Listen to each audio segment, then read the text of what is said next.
Thank you for tuning in and welcome back to the Sandwich of Coherency. So let's just go ahead and jump right into this. As you know, we were talking about the other day about Governor Abbott from Texas taking measures to secure the border in Texas because the Biden administration continues to do everything it can to keep it wide open, especially with the upcoming possibility. It's not guaranteed that they're going to do it, but it's more than likely they will, but let's just try and err on the side of hope that that's not the case, that the White House will end Title 42. Now, because of that prospect happening, the governor has decided to take measures into his own hands and has begun, working to secure the border. And as you know, he implemented a 100% vehicle check on everything coming across the border, which has basically slowed business to a crawl. Now, Beto O'Rourke tried to capitalize on that a few days ago. But I guess the joke's on him because the measures that the governor put into place have actually worked, as he is now being contacted by the governors of border states on the side of Texas about working together to do something to open the bridges coming out of those places into Texas back up, because apparently it is not just hurting businesses in the United States along the border, but it's also hurting Mexico's business. And, that's the thing, is that sometimes in order to get the ball rolling, you have to hit people where it hurts, and that tends to be in the pockets. Now, it's not a malicious idea or anything like that, but let's understand, you could call it a publicity stunt, whatever you want, but he is also working on the side of, border security, safety of the citizens. Also the safety of the people that are being trafficked to the United States. It's, and he does talk about it in his statements that I'm going to play for you, because there have been some interesting developments about that. But, as long as cartels know that they can continue to get away with trafficking people, and there's a lot of children being trafficked. Let's be honest, this is bad. This is really bad. The Democrats want to continue to say, like, oh, they're just people with their families and this and that. No, man, let's be honest. They're children being trafficked, and and it's almost as, they're complacent, but their actions that the White House keeps taking, in my opinion, to a degree, it makes them complicit. So, but let's go ahead and listen to what Greg Abbott has to say, because there's two clips I got to play for you, because it's very interesting. So, as you know, like I said, the measures he put into place have slowed business down.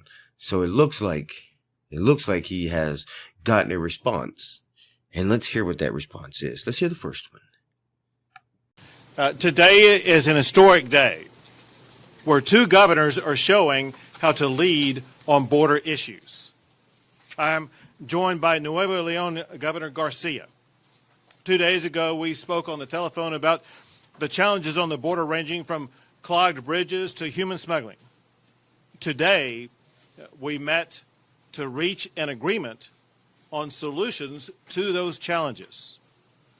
Border bridges have become clogged because of a policy by Texas to thoroughly inspect vehicles coming from Mexico, whether it be Nuevo Leon or the other states. These inspections revealed about 25% of the vehicles crossing into Texas were unsafe for Texas roads and were removed from service. At the same time, Texas has been overrun with a record number of illegal immigrants crossing from Mexico into Texas with the assistance of cartels. Well, Governor Garcia and I have reached an agreement today that addresses all of these issues. Governor Garcia has begun and will continue enhanced border security enforcement measures on the Nuevo Leon side of the border, both at ports of entry and alongside the Rio Grande River, to prevent illegal immigration from Nuevo Leon into Texas. That increase in border security on the Nuevo Leon side will continue going forward. And since Nuevo Leon has increased its security on its side of the border, the Texas Department of Public Safety can return to its previous practice of random searches of vehicles crossing the bridge from Nuevo Leon. The effect of this will be that the bridge from Nuevo Leon and Texas will return to normal, effective immediately, right now.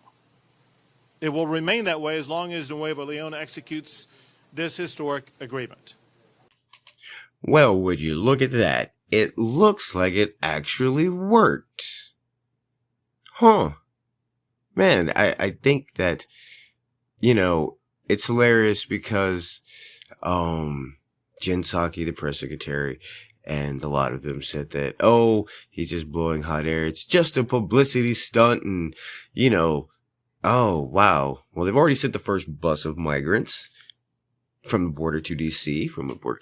And it looks like there's actually more on the way.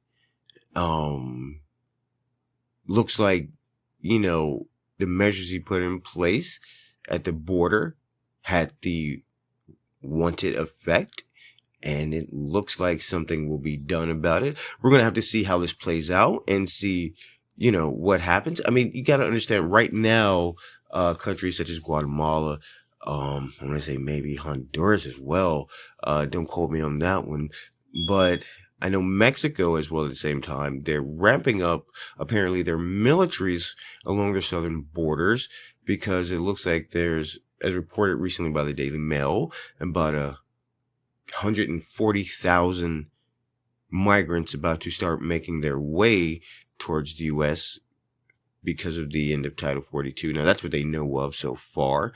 There's another group of 2,000 already making their way here. So they're, and we saw, remember, what happened with the Haitian caravan? That did get violent. They threatened violence. And they made it very loud and clear. And about 20,000 were then dispersed into the United States by the White House.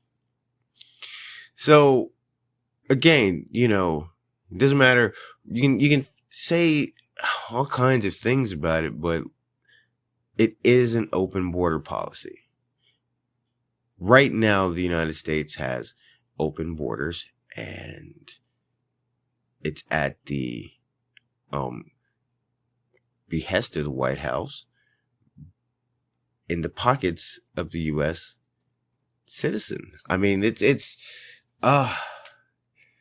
you want to do well, and you want to do right things, and people keep saying things like, oh, well, we'll just take it from all the rich people and all the companies in the United States. And one has to ask themselves, I mean, really, how much money do you think they have, and how far do you really think the money goes? I think people forget things like the operational cost of the government. They can seize as much money as they want, but they still have operational costs, and it takes a huge chunk of whatever they seize. I mean, think about it. Companies pay huge multi-million, multi-billion-dollar fines, and it does nothing for the economy, and it has no benefit to the citizens. That money just gets sucked into the void of the operational costs of the federal government. Now, I mentioned earlier the problem with the trafficking and how, the trafficking there are a lot of children that are being trafficked. And, remember the reports came out, I believe it was last year even, that the United States cannot account for 25% of all the children that they have brought into the United States from south of the border. Think about that. 25% of them, they do not know where they are. And, recently you had the Atlantic. They have one of their writers, Caitlin Tiffany, I believe is her name. And she did a thing on the great fake child sex trafficking epidemic. Apparently, it's really not that bad, I guess. But I don't know. Maybe it's just me. But maybe the fact that numbers some of the most recent numbers state that over 840,000 children go missing each year. Excuse me. Now let's keep that in mind. The fact that nearly 1 million children go missing each year. And according to the Atlantic, it's not a big deal.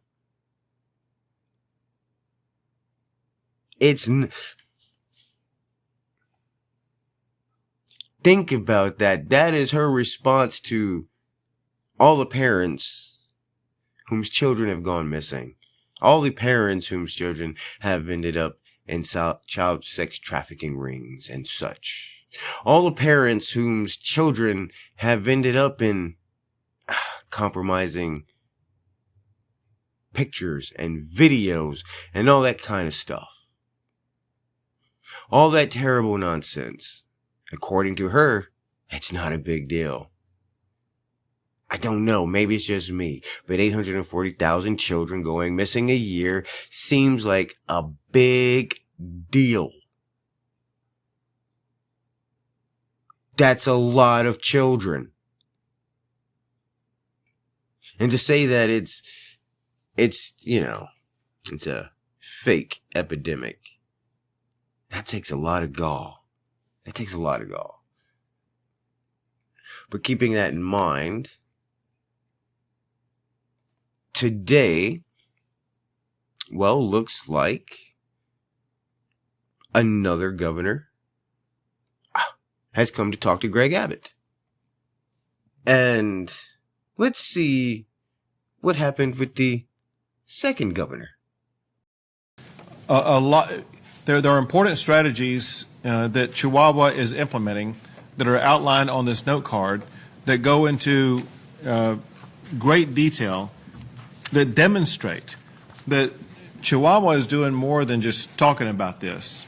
They have an organized game plan to step up and to address illegal immigration from Chihuahua into Texas. Governor Campos has begun and will continue enhanced border security enforcement measures on the Mexico side of the border, both at ports of entry as well as along the border, to prevent illegal immigration from Chihuahua into the state of Texas. She and her administration will collaborate closely with the Texas Department of Public Safety. Since Chihuahua has detailed a plan to secure the Mexico side of the border, the Texas Department of Public Safety can return to its previous strategy of random searches of vehicles crossing the bridge from Chihuahua. As a result, the effect will be that the bridge between Chihuahua and Texas will return to normal immediately. And there you go. I mean, I know people will say it's harsh, but the strategy seems to be working.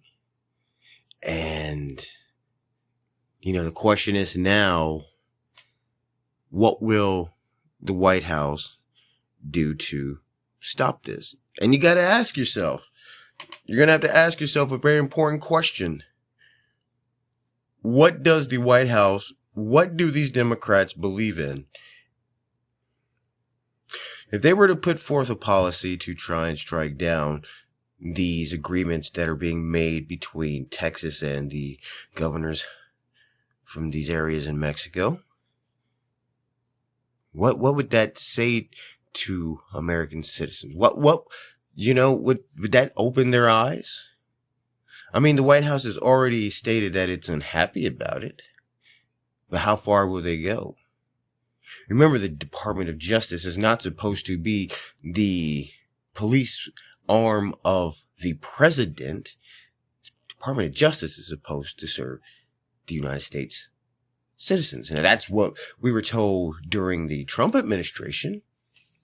But the White House, Joe Biden, has not had a problem with attempting to use it as his own billy club. So I guess we'll see how this goes and see where this takes us coming up in November. Pardon me. But let's see what happens. Looks like there's a whole nother week of this lined up. But I thank you for tuning in, and we'll catch you next time.